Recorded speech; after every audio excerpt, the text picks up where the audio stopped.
इस बजट को देखते हुए सभी लोगों को बहुत निराशा हुई है। हमें लगता है कि ये एक तरह से बंदर बांट की गई है और हमें अफसोस है कि 7 यहाँ से हमारे केंद्र में रिप्रेजेंटेटिव्स है, एमपीज है, वो क्यों नहीं इस बात को उठा रहे। उनका भी ये दायित्व बनता है कि हिमाचल प्रदेश के हित को देखें। इस बजट को देखते हुए सभी लोगों को बहुत निराशा हुई है। हमें लगता है कि ये एक तरह से बंदर बांट की गई है। बिहार को बड़ा भारी महत्व दिया गया है क्योंकि केंद्र सरकार भी ये देख रही है कि अगले चुनाव बिहार में होने जा रहे हैं, उसलिए उन बिहार के लोगों को खुश करने के लिए उन्होंने सारा फोकस अपना बिहार पे रखा है। जहाँ तक हिमाचल प्रदेश की बात है, मुझे बहुत निराशा हुई।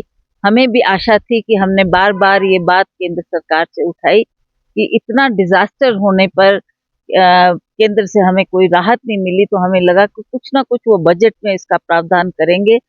आप देखें कितने लोगों की जानें गई, कितना भारी नुकसान हुआ, तो इसलिए हमने इस बात को पहले भी उठाया और हमें लगता था कि केंद्र सरकार इस पे गौर करेगी और हमें कुछ उसमें राहत देगी। तो मुझे नहीं लगता कि उन्होंने इस बात को भी इस बार भी नज़रअंदाज किया है।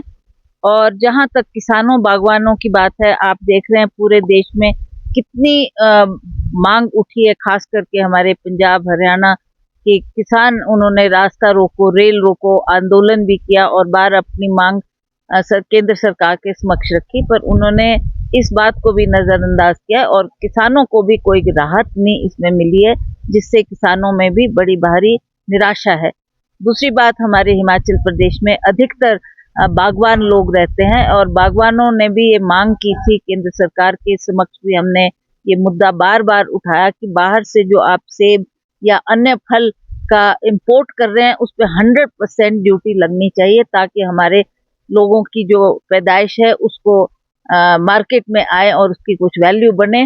पर उसमें भी हमें कोई राहत नहीं मिली है, तो किसान बागवान सभी बहुत निराश है और काफी निराशजनक ये बजट रहा है। और हिमाचल के लिए भी कोई बात इन्होंने जिक्र तक नहीं हिमाचल प्रदेश का उसमें किया, जबकि हमको लगता था कि जिस बात को हम 2 साल से उठा रहे हैं कि हमारे देश के लिए पैकेज दिया जाए, वो भी इन्होंने कोई विशेष पैकेज डिजास्टर के लिए हमें हिमाचल प्रदेश के लिए नहीं दिया। जब बजट हो रहा था और मैं भी उस वक्त एमपी थी, मैंने एक लेटर भी सब एमपीज को लिख के दी थी कि व्हाई नॉट, सब इकट्ठे मिलकर चलते हैं, प्रधानमंत्री से आग्रह करते हैं, पर किसी ने भी इसमें पहल नहीं की। आखिर अंततः मुझे अकेले ही प्रधानमंत्री से मिलकर हिमाचल प्रदेश की बात रखनी पड़ी और ये डिजास्टर की बात उनसे करनी पड़ी। और हमें अफसोस है कि 7 यहाँ से हमारे केंद्र में रिप्रेजेंटेटिव्स है, एमपीज है, वो क्यों नहीं इस बात को उठा रहे। उनका भी ये दायित्व बनता है कि हिमाचल प्रदेश के हित को देखें, हिमाचल प्रदेश के मुद्दों को केंद्र सरकार के समक्ष रखें, ताकि हमारी आवाज उन तक पहुंचे और वो समय समय पर जिस राहत की हम बात करते हैं उस राहत को हम आपको दें।